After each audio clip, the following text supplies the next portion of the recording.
Hello and welcome to another gameplay review on the Virkayu gameplay channel. And yes, it's time for SHACO. It's been a while, or SHACO as you North American homies will say. I'm of course not North American, and in South Africa we say SHACO, so that's what I'm gonna go with. However, the reason for that is really just to annoy you subtly, because obviously you're gonna annoy me by playing this champion. Fortunately, it's not a flash SHACO. I've seen way too many flash SHACOs. What we're gonna look at in this game is typically SHACOs will say, right, I'm squishy, I can't scale, I struggle in team fighting. Champion becomes useless. The champions have been strung for a very long time in a vacuum. You look at the win rates, you look at the play rates, you look at the data. Champion does well. Runes will be on your screen now, obviously a Hail of Blades ensemble, and we are of course putting 2 boxes onto the Raptor camp. This concerns me for the bot lane, but let's see how we go. A lot of SHACOs will typically always complain about blitzcranks, anything with CC like a Veigar cage, and how certain champions can just make it really horrible to play as. However, this dude's going to pop off, Master Clear, and he's going to show you exactly how to do it. This clear, we covered this clear over a year ago when they shifted the jungle experience subtly, and basically you put down those 3 boxes, you do the red, and you can drag the camp as well. There's a few other subtleties that I'm not going to bore you with because not my speciality, but make sure you get in that Raptor before it resets, and then lay a box, and you can kite off and get a level 2 gank. This is huge for your your 8 CS level 2 gank, and it's something that players aren't doing anymore, and I'll speak about it in a second as you show up and immediately force a flash. Okay, so SHACOs, what are you usually doing at the moment, and what have you been doing since that clear? Well, you kind of drag it down, you do a crook camp, and you gank bot lane. Be creative. SHACOs, I can't believe I'm saying this. I see way too many videos where you guys are not trying the advantage you have over enemy junglers, which is level 2 cheese lane impact. Obviously, you're against the Graves, so the downside of kind of just wallowing here and placing boxes is something I feel and sympathize with as a Zyra jungle main, because I need to lay my seeds. Lay seeds? Do you lay your boxes because you're a clown? Is that how it works? Is SHACO just actually like born out of like an orc from a Jack in the Box? Yeah, who knows, maybe. You do have to be aware of Graves kind of vertical jungling and invading you, so a little bit of ward pressure and laning watching is very good. But I like this. This is very, very nice. Why don't you guys try this if you're playing SHACO? Level 2, Raptors into red, gank mid lane, burn a flash, do your blue, do your grump. You see the body language of the Trinity is very, very important. You see the pings, okay? You see the pings come through here from the red team. SHACO won't know that. All he has to go on is body language. So Trinity backs up, uses his Q, gets that heal back, and now SHACO knows, okay, it's warded. Uses his Q to Siva to go across mid lane unseen, and then places a box, and now he is seen. Now, we know at this point that if Graves does not show up, that most likely that dude goes down. And if he went leashless, that's your information. If he got leashed, you would track that as well. Hello, Graves, good sir. Hasn't yet done his blue, 19 CS, worth noting that, actually very, very important. Here we go. Transition that to the bottom lane. Where you going, Zeri? The box is unfortunate. The Graves kind of, the Blitzcrank walks in the other direction, but, oh! Very, very nicely done. Ignite, man. Ignite, the slow. Beautifully done. And we burn the flash as well. So if you're the Blitzcrank, don't flash if you think you're going to die. Oh, that was kind of tight. If you know you're going to die, just don't flash. Save your flash for another day. Graves again shows up here. Counter ganking. Q's the turret, hits absolutely nothing. Zeri doing a good job. Nice and strong. This champion. I hate this champion. I don't think I hate it more than SHACO yet, but I don't like the champion. So, SHACO mains. Someone came in the chat and said, why don't you talk about ganking? Well, that was beautiful. Raptors, 3 boxes, 1 box to finish off the red, drag the camp, go mid lane, nice gank, transition to get 2 more camps to control your jungle. Go top lane, it's warded, oh well, we tried. Run across mid lane to make sure we get this crab knowing Graves sequence down. See this lane pushing with low HP targets. Move on down and gank that as well. Get a flash, get a kill, at the very least you get a flash.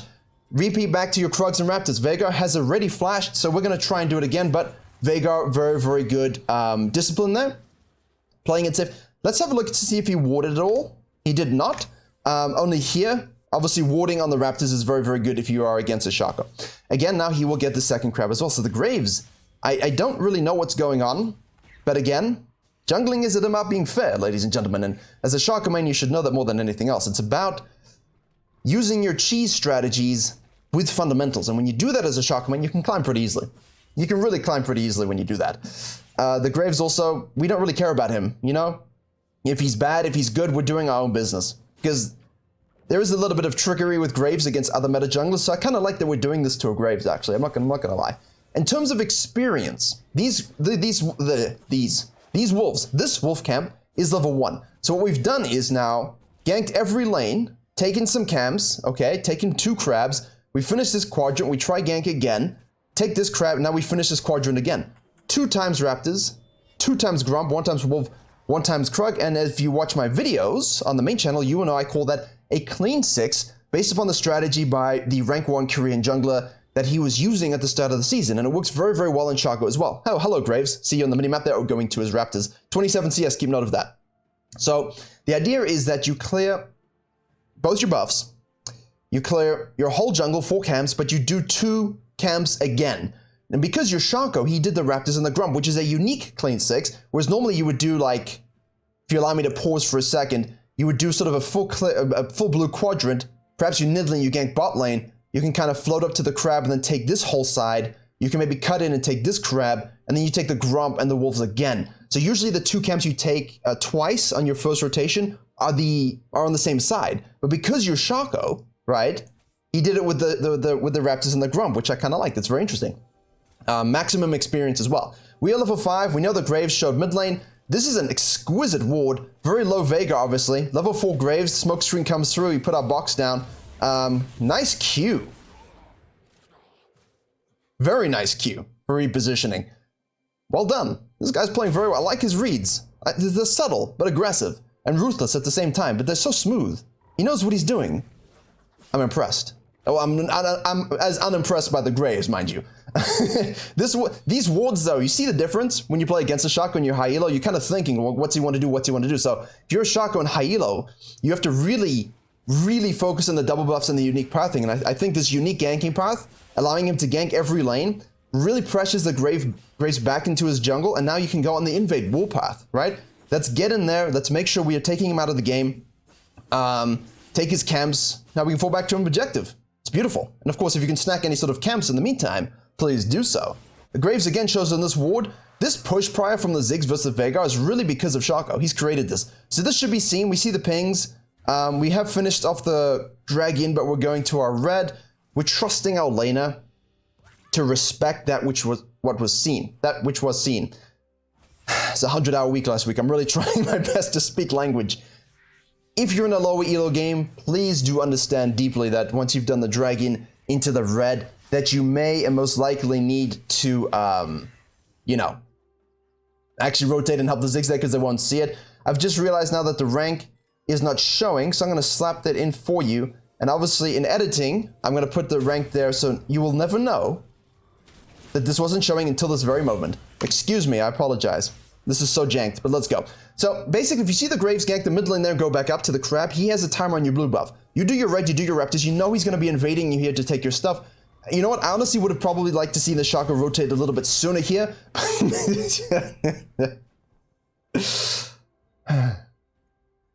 That is so disrespectful. It's so obvious. It's so obvious. And, you know, whether you're SHACO, whether you're Rek'Sai, or whether you're an Elise, look what he did this game. He created the environment necessary that forces the enemy jungler into a box of one decision. And when the enemy jungler has one decision to make, invade or don't, right? It's very easy to read them. If you come down from the top side after being killed, and you go ahead, that was close, and you go ahead and you kill him, and you see him on the top side, there's nowhere else for him to be. We do here see the whole bot lane rotating as I'm going on a soliloquy of nonsense. Trinity uses the outplay button, much like Karthus. The enemy bot lane is rotated first. Flash from the Blitzcrank into the Leona. Leona, why are you here? Just leave. Alright, it's very clear we're just disengaging. Wait a second, he has no aura. He just pushed the wave. The disrespect. Turn it. Turn it around. If you're a SHACO main and some good dude is low and pushes thinking you've left, you just queue right back in and you give him some of that 2 shiv in the back.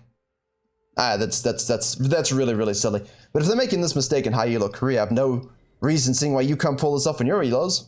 I mean, it's just a case of you seeing the map playing your game. That's why SHACO is difficult, not because thinking, actually, no, that's why I put him as difficult. Because you have to think literally outside the box, pun unintended, and actually play against meta junglers and thrive, you know? But that's why his win rate is so good, because if you do it well, and the one tricks do it well, it's pretty strong. So Vega's here clearing this. we can kind of pretend, or sort of, we can kind of know that the Graves should be floating on down to the bottom side. At least that's what you would expect. If he doesn't, then that's his loss. So we can try get on the map here before. Nice, well done. Not done, taking a little, okay, careful, careful, careful. We can, okay, well done. So here he is, you see? Here he is. He's just gonna ult over the wall and hit absolutely nothing. He does no damage anyway. Unfortunate for him. I like this a lot. I'll explain once the Graves finish here. Let's see what he does. We're just gonna get stunned, and he's just gonna get exhausted, and he's just gonna get boxed, and then he's just gonna get ulted and two-shivved, and that's a tilted jungler, and that's what you want to do. So I spoke about this in the main channel video that I just released, and I like that these concepts kind of translate. Graves did red leashless, saw an Elise do this, saw the Elise move down. So you would presuppose that the Elise is going to do buff grump and gank the bot lane, given that it was kind of in a neutral position and Elise likes to do that. So what the Graves did was say, I'm going to do red Krugs and gank it before the Elise. SHACO, same thing here. I know that the Graves is going down to the bottom side, but I have such a big advantage, he's going to feel the need to farm first. Why don't I just go gank the bot lane before he can arrive? And if he shows up, I'll just fist him. So if you know what the enemy jungler wants to do, and you can just do a better job of it, do it before them. Remove the coin flip of them showing up.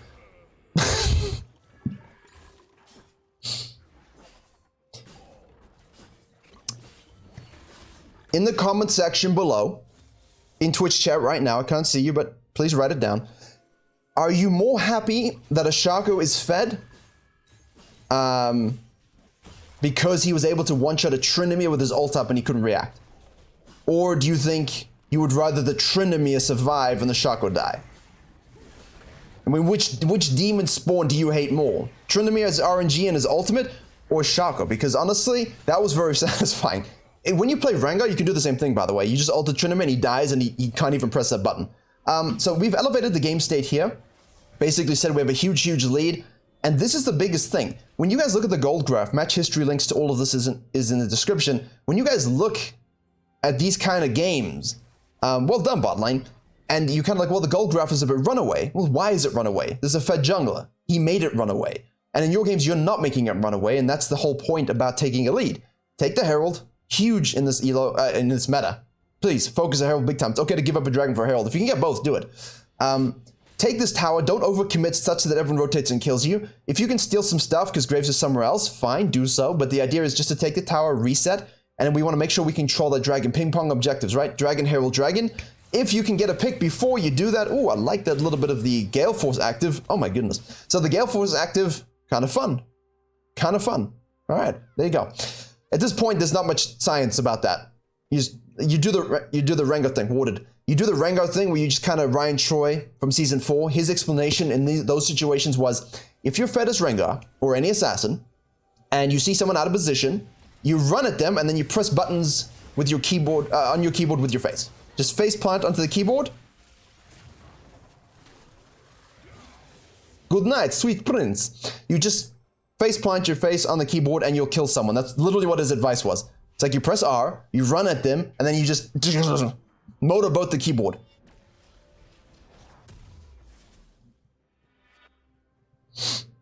And then you kill them. So SHACO's not quite the same thing, but obviously the same principle. I'm rambling now. Out of base, after Herald elevated the game state, make a pick, take the dragon. If, however, your bot lane recedes, resets, is dead, and you feel like the dragon isn't really something you want to bring to a soul level or an elder level because you have such a big lead, there's no real need for you to do it, okay? Don't feel compelled to do dragons all the way to soul when you have a big lead, because I've played a lot of games and seen a lot of games in the majority of elos where, in coaching as well, that one jungler is super far ahead. Dragon, dragon, dragon, dragon, and you get soul. But there's an elder up, and the enemy team comp can still scale. It's still a Veigar, it's still Tryndamere, it's still a Zeri, alright?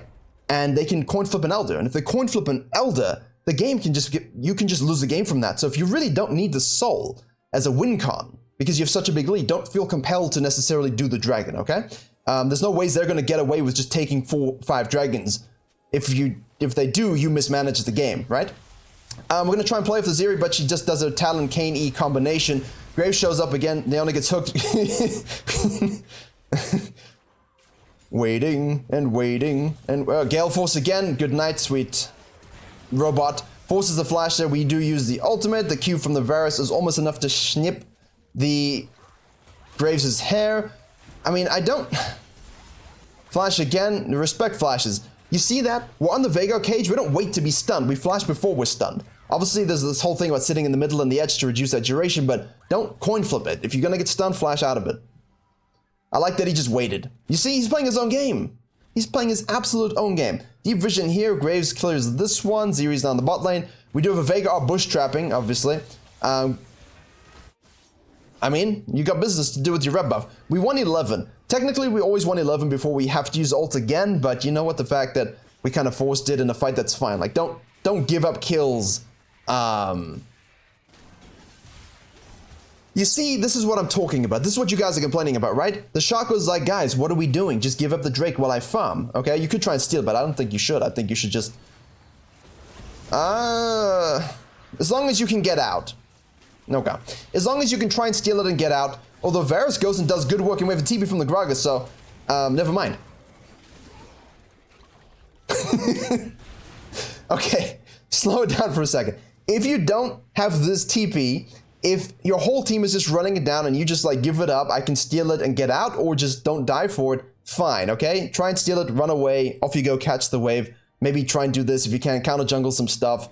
However, if of course you have a top laner Gragas stealing and for some strange reason, Blitzcrank hooks in the Varus who does, you know, Odin-based work, I mean, that is just blessed ADC, great TP from the top lane, then yeah, stick it around and play off of it. Man, I love that in these gameplays. I'm like, okay, so... this is what should happen. And then just the complete opposite happens every time. Every single gameplay. Okay, guys, you don't want to go in here, goes and triple kill. Okay, then. Okay, then. Happens. Good night. Very good. So. He is just absolutely smurfing on the map. I like it. Anyway. Don't die for this, is my point. If your team are going to run in 1-by-1 and die, and you can take your camps as high experience and push the map somewhere else, do it. Don't die for the dragon. However, if your team makes good decisions, as you will. As you were and as you are. Now, we do have... oh, that does remind me. Because Come As You Are with Nirvana, and then they did a Nirvana song for the Batman trailer, and Batman comes out this week, so... Batman this weekend. Push some wave into the second turret. Make sure you steal his camps, obviously. Veigar's down the mid lane. We have the Glacial Augment Giga Stuns of Destiny. I mean, that guy's never moving again in his life. We are taking this stuff. Blitzcrank is showing up. Ultimate into us, into the SHACO, which is actually beautiful for us. This is good. This is just a clinic. Absolute jungle clinic. Reading the map, playing off of your team, playing off of the situation, and punishing the enemy for their mistakes. We have finished the Essence Reaver, finally. And a BF Sword. And Ninja Tabby, which are for some reason called Plated Steel Cap. This Leona confuses me. But again, not really our concern. We're here to do... ooh. Unfortunate that we scanned and that control ward was there, because you can see the back... never mind. Never mind. Good job. Follow the Gragas. The clone will get a fear off here. Which it does, but the Graves kind of cuts him off. He tries to Q through. We just move away. Nice body slam. Thank you so much. Tryndamere presses his chicken button, which removes AD. Varus, of course, dies in the mid lane. So if you're caught there, we just leave. That's nice. That's fine. That's good. As long as you don't die. In the beginning of the stream, I basically said, what is something we really need to think about as junglers? And the first response was, don't die. So I think, I mean, if you take that very, very literally as your jungle code, then this is good. We kind of want to deny the bounty, and I think this Herald is huge. Specifically, seeing as people were low, we'll have to go back to base and we have the numbers advantage. We definitely want to make sure we secure that. Because you don't want this dude to get too far online. Ugh. Yeah. They nerfed it for range, but it needs... I don't know, the stats are just so absolutely cracked. But here, of course, we have the Herald move into their jungle, push the map. We want to try to get this. The vision line isn't pushed up here. We kind of want to get the vision line pushed up here. So definitely go for an assassination job. Ziri happens, Blitzcrank happens. Again, now we're forced to ult. But team follows up, thank you so much. Team follows up, thank you so much. So in assassin terms, I call that the suction effect. And you can do it as SHACO. You can do it as Blue Cane, you can do it as Rengar, you can do it as Kha'Zix. When you have a good team, a team that's playing well and have shown themselves to be capable, and no one's really making the engage, even though they should. Hold on.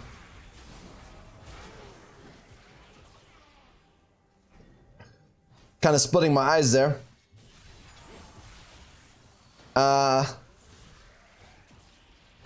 I don't, do we currently hate Tryndamere more than SHACO? Is it possible? Is it possible? What do you think? I mean, we got a dude here with TP who decided just to take towers, and again, I'm okay with that. Look at this. Look at this. They got a bounty mid lane as well. Anyway, so the whole thing I'm talking about is the suction effect, where you can force that engage. Their whole team kind of either collapses on you or disperses. They waste spells trying to get away from you or trying to kill you, and your team can clean up as long as you then get out. The key thing is they're getting out, which SHACO, of course, knows how to do. He has his ultimate. And that Q now, let's have a look at the cooldown time of 9.17. I was talking earlier about a 5-second Q if you have enough haste, but that's more than enough. Take our red.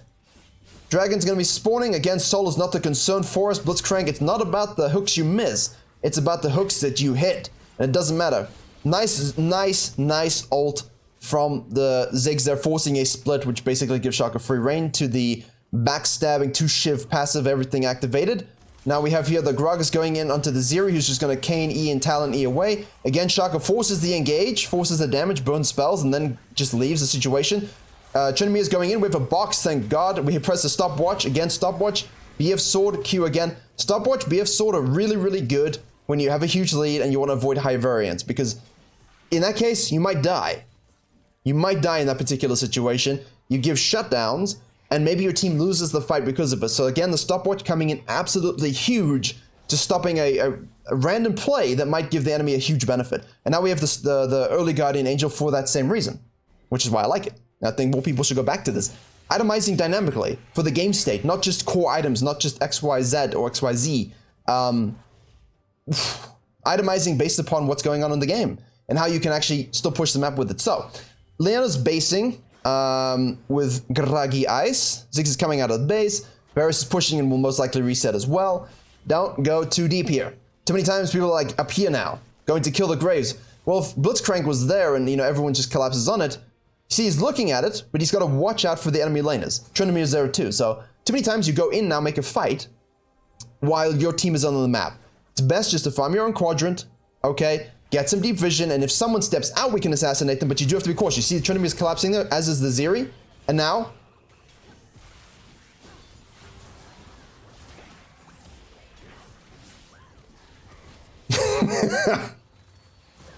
it's so diseased. Back in. Whoop, whoop. Okay, let's watch that again. Hold up, waiting for it. 3. Don't need it, I think. Don't need a thing. Beautifully done. Okay, so let's just break this down for a second, okay? We've gone in. On the face of it, you're thinking this is absolutely doomed. Why are you doing this? But this dude knows exactly what he's doing, okay? We also have Ignite, which he uses, okay? We throw it out, we kill him. Huge damage. Okay, we use our ult, and now we need to reposition because Tryndamere is showing up, and we've been chickened. We don't want to be chickened, so we queue up, all right, away from him. She has to deal with the boxes on the top side there. Now, of course, the Tryndamere is going to die because he doesn't have his ultimate. He just uses ultimate. Again, in and out gameplay, even as a SHACO. We are not worried about this. Don't run in before your spells are up. Look at him, he's waiting for his spells. You have to wait for your spells. Let your team do their job. Let them waste their spells on something else. I'm not going to wait for you exactly, all right? Absolutely being chilling until he can queue up again, move into them, all right? Auto attack, and he's got his Q as he had his E up as well. He has the Gale Force active to reposition. Absolutely perfect. Again now, we want to leave. Spells are on cooldown. Yes, we can just run face into them, but then that's when SHACO sucks. So most people die on SHACO because he's just running into me. Literally, I've one-shot SHACOs as Zyra.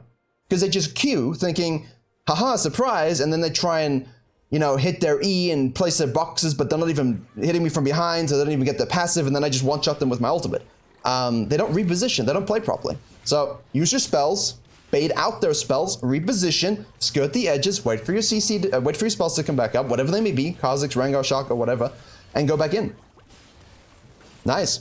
And of course, use your active to reposition, please. Slap a box down, so maybe he can hook the box, which we've done. Obviously, if it walks too close, he'll be feared. But we should be absolutely fine. That was a really good team fight. Multiple times now, he's just gone in, forced spells, and repositioned. Uses his ult, uses his Q beautifully. Very important. I like that. I realize this is the most I've ever complimented a SHACO in my life, but from his big brain, not big brain, but from his unique early clear, it was very clear that he thought about the game in a nice way. Yeah. And he's killing a Tryndamere, so how can you say no to that? Blitzcrank's out of position. Again, CC for the ages. Ziri's not top lane, pretty tilted. Event Horizon, we curve the wall. There we go, right in the back. Beautifully done. Thank you, Gragas. Die, Veigar dies. Thank you, Gragas. But now it is feared. They can't help themselves. Is it the real SHACO? Is it the real SHACO? Must attack it and then they get feared and then you die. Totally doesn't happen to me as well. Totally doesn't happen to me. They can't help themselves. You gotta auto-attack the SHACO ult. You gotta attack the clone. If you don't attack the clone, what are you doing? Well then, bit of a messy review from my part, but hopefully with enough constructive information. Again, my brain is trying to catch up this week. Hopefully we'll be back to normal by the end of the week and into next week, but hope you enjoyed and learned something anyway. Again, the most I've ever complimented a SHACO player because he was thinking about the game with jungle fundamentals. And when you do that, and you're a good SHACO and you're not a position, you're gonna have a lot of good things coming to you, you know? And make sure if you're gonna play SHACO, please do me one favor. Kill as many Trinimirs as you can before they can ult, okay? Let me know in Discord and comments how many times you've done that this week, especially Hullbreaker. Anyway, main channel videos up, Patreon for coaching VODs and coaching signups. Thank you all for the support as always, and as always, I will see you all in the next tutorial. My brain is so fried.